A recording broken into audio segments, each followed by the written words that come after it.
জীবন মানেই কখনো রোদ, কখনো বৃষ্টি। যখন সব অনুকূলে থাকে তখন আমরা সবাই আধ্যাত্মিকতার কথা বলি, শান্তির কথা ভাবি।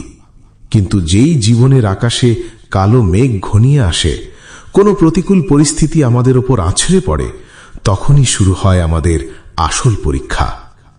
কেন আমরা সামান্য আঘাতেই তাসের ঘরের মতো ভেঙে পড়ি? কেন মনটা ঘাবড়ে গিয়ে দিশেহারা হয়ে পড়ে? কেন মায়ার সামনে আমরা এত দুর্বল হয়ে যাই? মায়াকে জয় করা কি সত্যিই অসম্ভব? আজ বৃন্দাবনের পরম পূজনীয় মহারাজজি আমাদের শেখাবেন কিভাবে মায়ার এই প্রবল ঢেউকে অগ্রাহ্য করে অন্তরের শান্ত সমুদ্রে ডুবে থাকা যায়। চলুন মহারাজজির শ্রীচরণে বসে সেই মায়াতীত হওয়ার অব্যর্থ কৌশলটি জেনে নিই। আপনারা দেখছেন বাংলা ভক্তিমূলক চ্যানেল কৃষ্ণ দর্শন। আমাদের পরিবেশনা যদি আপনার ভালো লাগে তবে একটি লাইক দিয়ে এবং সাবস্ক্রাইব ও শেয়ার করে আমাদের পাশে থাকবেন। রাধে রাধে মহারাজজি। মহারাজজি, মায়াকে জয় করা অত্যন্ত কঠিন বলে মনে হচ্ছে। এক এক সময় মনে হয় যে আমি জিতে যাব, কিন্তু যেই প্রতিকূল পরিস্থিতি আসতে শুরু করে অমনি আমি ভেঙে পড়ি, খুব ঘাবড়ে যাই, অস্থিরতা শুরু হয়। গুরুদেব, এই ত্রিগুণা মায়াকে কিভাবে অতিক্রম করব? মায়াতীত হবার উপায় কি? ময়্যেব মনঃ আধৎস্ব ময়ি বুদ্ধিং নিবেশয়।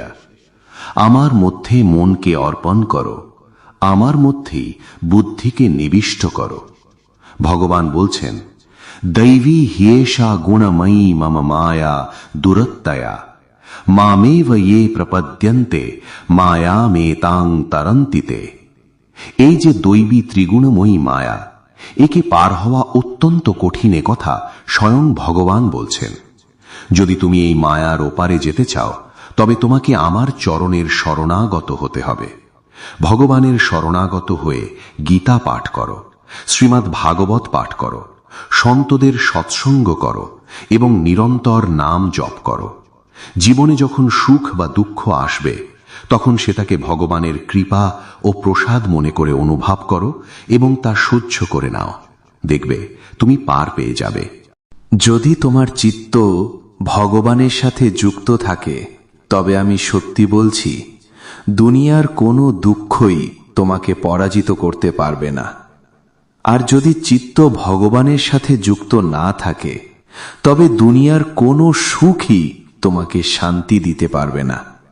যে ব্যক্তি ভগবানের থেকে বিমুখ, তাকে যদি ত্রিভুবনের রাজত্বও দিয়ে দেওয়া হয়, সমস্ত ভোগ বিলাস তাকে একসাথে দিয়ে দেওয়া হয়, তবুও সে কখনো তৃপ্ত বা শান্ত হতে পারবে না।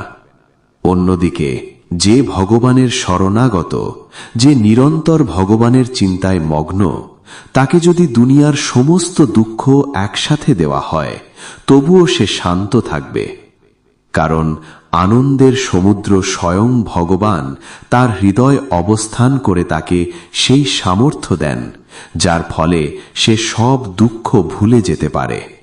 তাই বিশ্বাস রাখো, ভগবানের নাম জপে এক অসীম সামর্থ্য আছে। ভেঙে পড়ো না। দেখো, এমনটা নয় যে আমি এখানে কেবল উপদেশ দিচ্ছি। আমার জীবনেও রোগ বা কষ্টের অভাব নেই, কিন্তু সত্যি বলছি, প্রভু আমাকে এক মিনিটের জন্যেও দুঃখ অনুভব করতে দেন না। প্রতিটা মুহূর্ত আমার হৃদয় আনন্দিত থাকে, আমি প্রসন্ন থাকি। তোমরাও বোধহয় এতটা সুখী নও যতটা আমি সুখী। কেন? কারণ তোমাদের কোথাও না কোথাও সংসারের প্রতি মোহ বা আসক্তি আছে, আর আমার সম্পর্ক কেবল প্রভুর সাথে। তাই আমার না আছে মরণের ভয়, আর না আছে শারীরিক রোগের দুঃখ। প্রতি মুহূর্তে আনন্দ বজায় থাকে। তাই সবার কাছে প্রার্থনা করি, যদি সুখী হতে চাও তবে প্রভুর চরণের আশ্রয় নাও, নাম জপ করো। 24 ঘন্টার মধ্যে অন্তত 24 মিনিট প্রভুকে দাও, তোমার মঙ্গল হয়ে যাবে। মাত্র 24 মিনিট নাম জপ করতে শুরু করো, তোমার কল্যাণ হবেই। তুমি শুরু তো করো।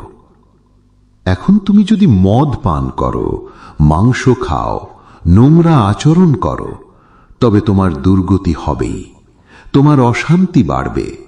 চিন্তা, ভয় আর শোক তোমাকে ঘিরে ধরবে। তুমি ডিপ্রেশনে চলে যাবে। ওভার থিঙ্কিং বা মাত্রাতিরিক্ত চিন্তা এতটাই বেড়ে যাবে যে তুমি শান্ত থাকতে পারবে না। তাই নাম জপ করো, সাত্ত্বিক বা পবিত্র আহার গ্রহণ করো, অপবিত্র বা তামসিক খাবার ত্যাগ করো। দেখবে তুমি শান্তি পেতে শুরু করবে, তোমার হৃদয় শান্ত হয়ে যাবে। আমাদের মনের ওপর খাবারের অনেক বড় প্রভাব থাকে। আজ মানুষ না খাবারের দিকে খেয়াল রাখছে, না পবিত্রতার দিকে। যা খুশি যেখান থেকে খুশি খাচ্ছে, যখন খুশি খাচ্ছে, যা মন চাইছে তাই করছে। মানুষের আচরণ যেন পশুর মতো হয়ে যাচ্ছে। আমরা আমাদের আধ্যাত্মিক সংস্কৃতি ভুলে যাচ্ছি। অথচ আমাদের জীবনে আধ্যাত্মিকতার খুব প্রয়োজন। আমাদের যা প্রয়োজন, সেই শান্তি, সেই আনন্দ, তা কেবল আধ্যাত্মিকতা থেকেই পাওয়া সম্ভব। এই প্রকৃতি বা জাগতিক জগৎ থেকে তা মিলবে না। পরমাত্মার অংশ এই জীব, প্রকৃতির ভোগবিলাস দিয়ে সে কখনো সুখী হতে পারে না। যতক্ষণ না সে পরমাত্মার সাথে যুক্ত হচ্ছে, ততক্ষণ সে সুখী হতে পারবে না। আর আমাদের এই ইন্দ্রিয়গুলো সবসময় প্রকৃতির দিকেই আকৃষ্ট করে। এটাই হলো আসল সমস্যা। এই একটি সমস্যা যদি আমরা শুধরে নিতে পারি, তবেই মায়াকে জয় করতে পারব। আর সেই পথ হলো ভগবানের নাম, ভগবানের গুণগান, তার লীলা শ্রবণ ও কীর্তন এবং ভগবানের সন্তদের সঙ্গ। এতে খুব দ্রুত ফল লাভ হবে। মহারাজজি আজ আমাদের এক পরম সত্যের সন্ধান দিলেন।